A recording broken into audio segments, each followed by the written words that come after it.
Merhaba arkadaşlar. Hi guys. Merhaba arkadaşlar. Yeni yıla nasıl girdiniz? How did you start the new year? Yeni yıla nasıl girdiniz? Her şey yolunda mı? Is everything okay? Her şey yolunda mı? Umarım öyledir. I hope so. Umarım öyledir. Bugün hava sisli. The weather today is foggy. Bugün hava sisli. Dün de böyleydi. It was so yesterday too. Dün de böyleydi. Fakat bugün hava hem de çok soğuk. But today the weather is additionally too cold. Fakat bugün hava hem de çok soğuk. Geçen sene kış bu kadar soğuk değildi. Last year the winter was not this cold. Geçen sene kış bu kadar soğuk değildi. Umarım önümüzdeki haftalarda havalar düzelir. I hope the weather will get better in upcoming weeks.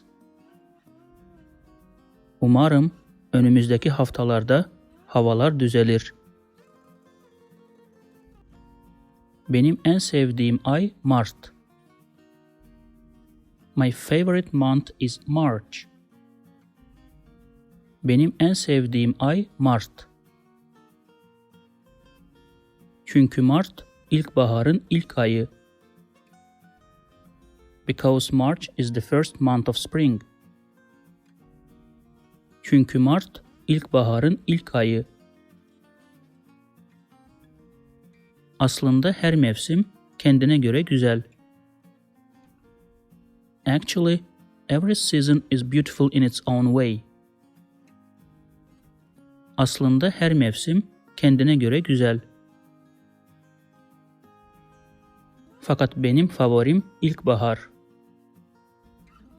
But my fave is spring. Fakat benim favorim ilkbahar.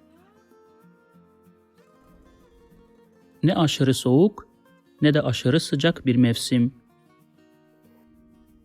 It's neither an extremely cold nor an extremely hot season.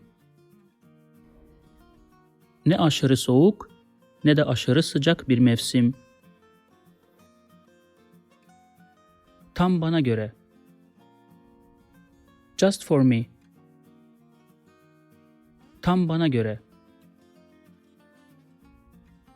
Sizin favori mevsiminiz hangisi? What is your favorite season? Sizin favori mevsiminiz hangisi?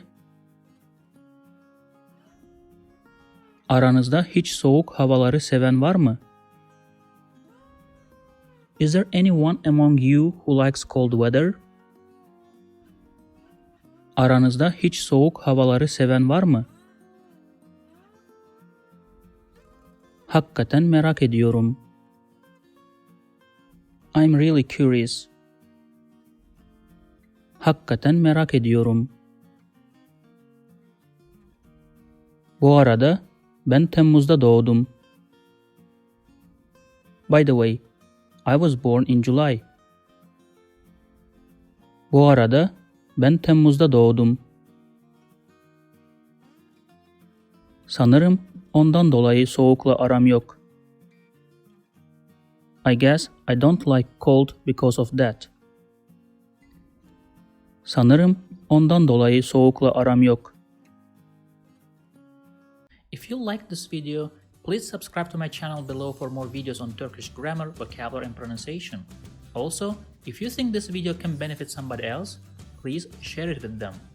Last, if you have any comment or request, Please provide your feedback in the comment section below and I'll do my best to respond as soon as possible.